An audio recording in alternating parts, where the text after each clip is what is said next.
da defesa do Estado e das instituições democráticas. Do estado de defesa e do estado de sítio. Defesa do Estado e compromissos democráticos. Defesa do Estado é defesa do território contra invasão estrangeira. É defesa da soberania nacional e defesa da pátria, não mais defesa deste ou daquele regime político, ou de uma particular ideologia ou de um grupo detentor do poder.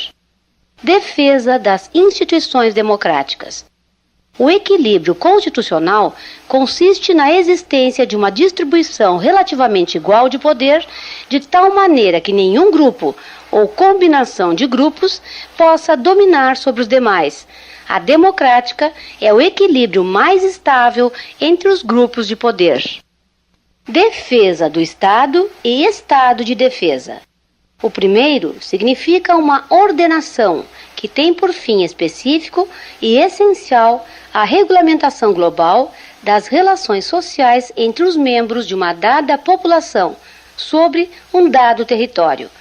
O segundo consiste na instauração de uma legalidade extraordinária, por certo tempo, em locais restritos e determinados, mediante decreto do presidente, para preservar a ordem pública ou a paz social, ameaçadas por grave e eminente instabilidade institucional ou atingidas por calamidades de grandes proporções na natureza.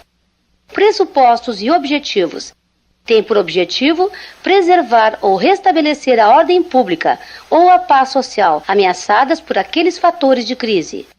Os fundamentos para a sua instauração acham-se estabelecidos no artigo 136 e são de fundo e de forma.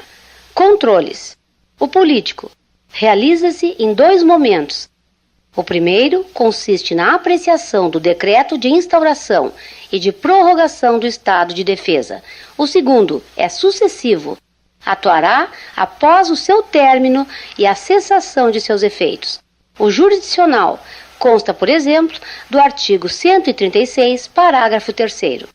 Do Estado de defesa. Artigo 136.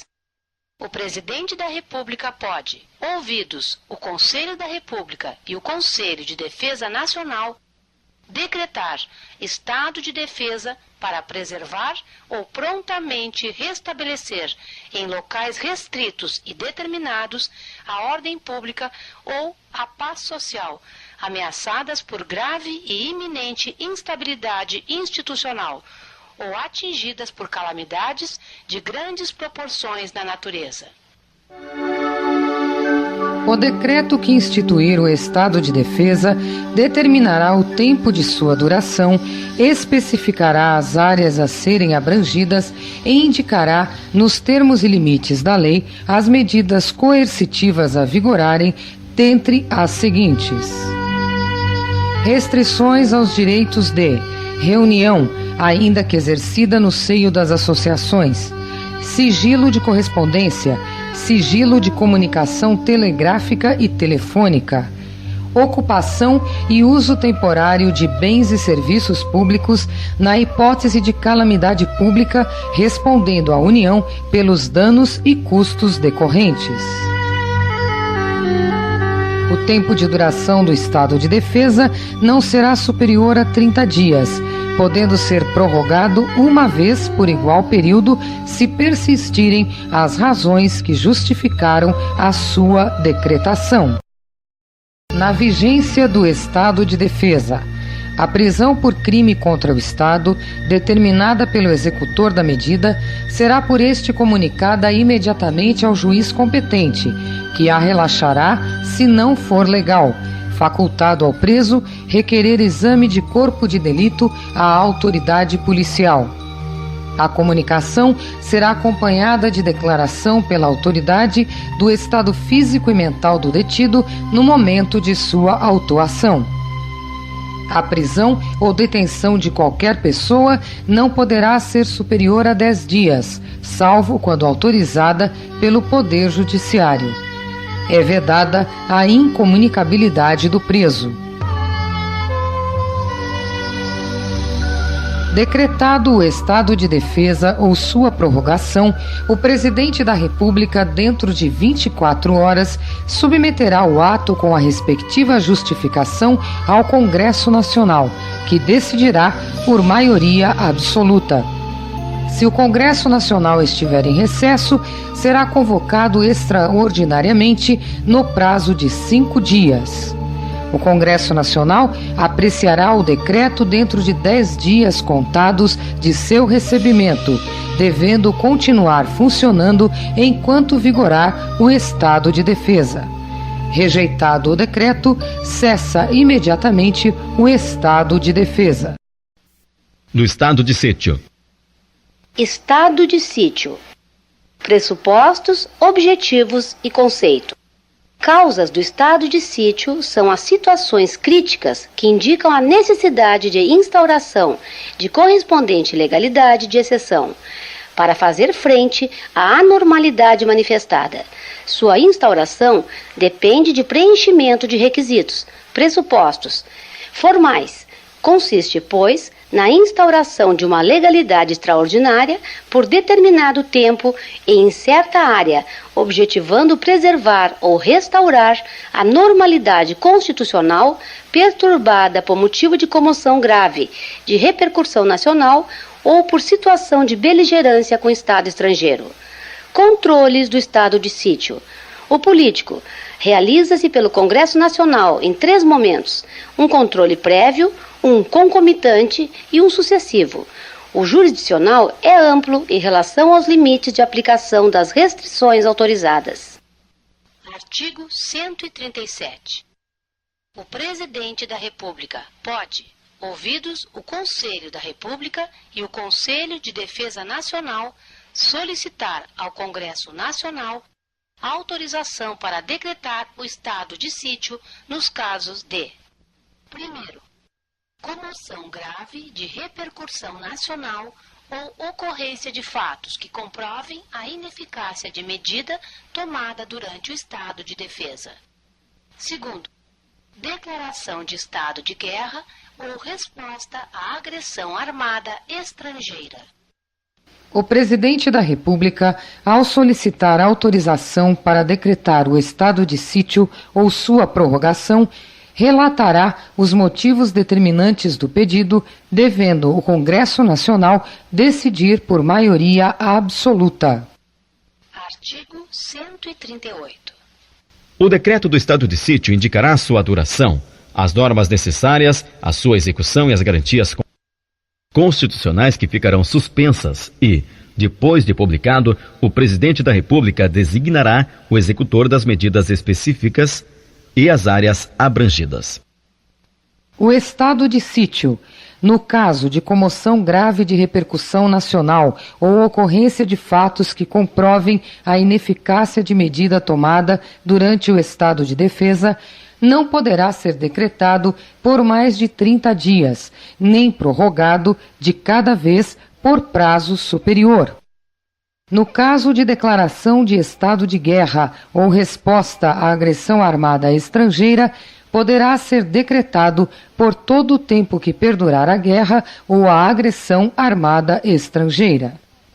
Solicitada autorização para decretar o estado de sítio durante o recesso parlamentar, o presidente do Senado Federal de imediato convocará extraordinariamente o Congresso Nacional para se reunir dentro de 5 dias a fim de apreciar o ato. O Congresso Nacional permanecerá em funcionamento até o término das medidas coercitivas. Artigo 139. Na vigência do estado de sítio decretado com fundamento no artigo 137, inciso 1º, só poderão ser tomadas contra as pessoas as seguintes medidas: obrigação de permanência em localidade determinada, detenção em edifício não destinado a acusados ou condenados por crimes comuns, restrições relativas à inviolabilidade da correspondência, ao sigilo das comunicações, à prestação de informações e à liberdade de imprensa, radiodifusão e televisão, na forma da lei. Suspensão da liberdade de reunião. busca e apreensão em domicílio, intervenção nas empresas de serviços públicos e requisição de bens. Não se inclui nas restrições relativas à inviolabilidade da correspondência, ao sigilo das comunicações, à prestação de informações e à liberdade de imprensa, radiodifusão e televisão na forma da lei, a difusão de pronunciamentos de parlamentares efetuados em suas casas legislativas, desde que liberada pela respectiva mesa. Artigo 140. A mesa do Congresso Nacional, ouvidos os líderes partidários, designará comissão composta de 5 de seus membros para acompanhar e fiscalizar a execução das medidas referentes ao estado de defesa e ao estado de sítio. Artigo 141. Cessado o estado de defesa ou estado de sítio, cessarão também seus efeitos, sem prejuízo da responsabilidade pelos ilícitos cometidos por seus executores ou agentes. Logo que cesse o estado de defesa ou o estado de sítio, as medidas aplicadas em sua vigência serão relatadas pelo Presidente da República em mensagem ao Congresso Nacional, com especificação e justificação das providências adotadas, com relação nominal dos atingidos e indicação das restrições aplicadas. Das Forças Armadas. Destinação constitucional. Se destinam à defesa da pátria, à garantia dos poderes constitucionais e por iniciativa de qualquer destes, da lei e da ordem. Instituições nacionais permanentes. As Forças Armadas são instituições nacionais permanentes e regulares. Hierarquia e disciplina.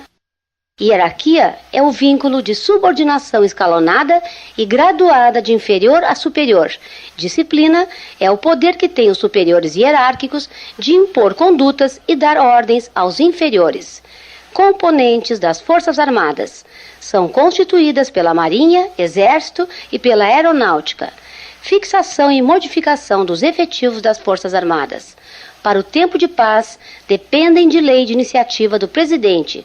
Em tempo de guerra, não se cuidará de efetivos, mas de mobilização nacional.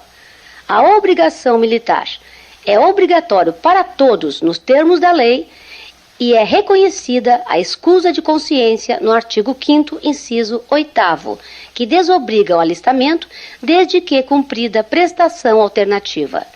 Organização militar e seus servidores. Seus integrantes têm seus direitos, garantias, prerrogativas e impedimentos, definidos no parágrafo 3º do artigo 142, desvinculados, assim, do conceito de servidores públicos, por força da Emenda Constitucional número 18, de 98. Artigo 142.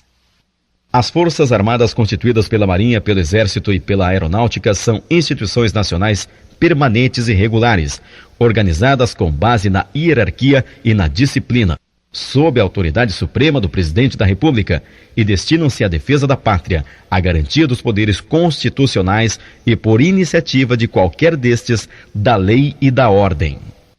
Lei complementar estabelecerá as normas gerais a serem adotadas na organização, no preparo e no emprego das Forças Armadas. Não caberá habeas corpus em relação a punições disciplinares militares. Os membros das Forças Armadas são denominados militares, aplicando-se-lhes, além das que vierem a ser fixadas em lei, as seguintes disposições: as patentes, com prerrogativas, direitos e deveres a elas inerentes, são conferidas pelo Presidente da República e asseguradas em plenitude aos oficiais da ativa, da reserva ou reformados, sendo-lhes privativos os títulos e postos militares, e, juntamente com os demais membros, o uso dos uniformes das Forças Armadas. O militar em atividade que tomar posse em cargo ou emprego público civil permanente será transferido para a reserva nos termos da lei.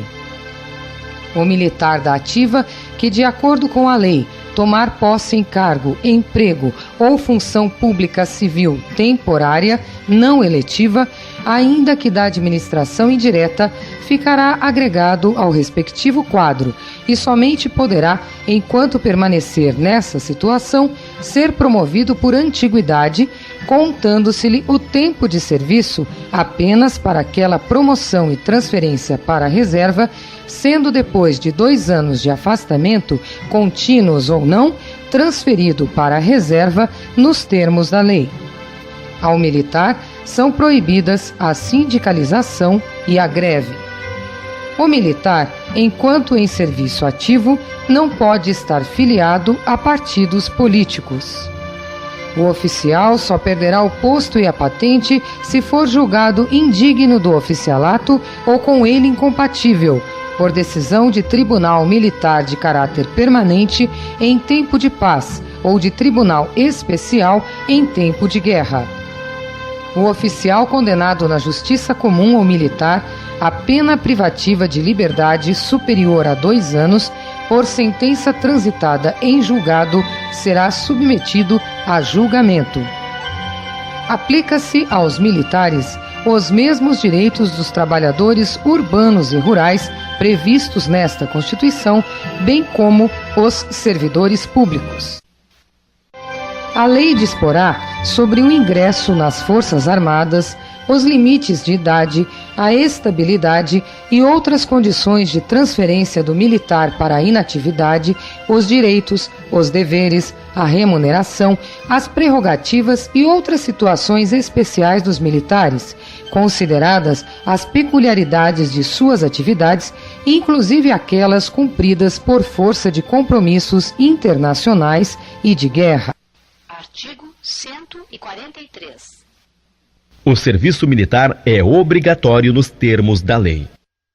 Às Forças Armadas compete, na forma da lei, atribuir serviço alternativo aos que, em tempo de paz, após alistados, alegarem imperativo de consciência, entendendo-se como tal o decorrente de crença religiosa e de convicção filosófica ou política para se eximirem de atividades de caráter essencialmente militar.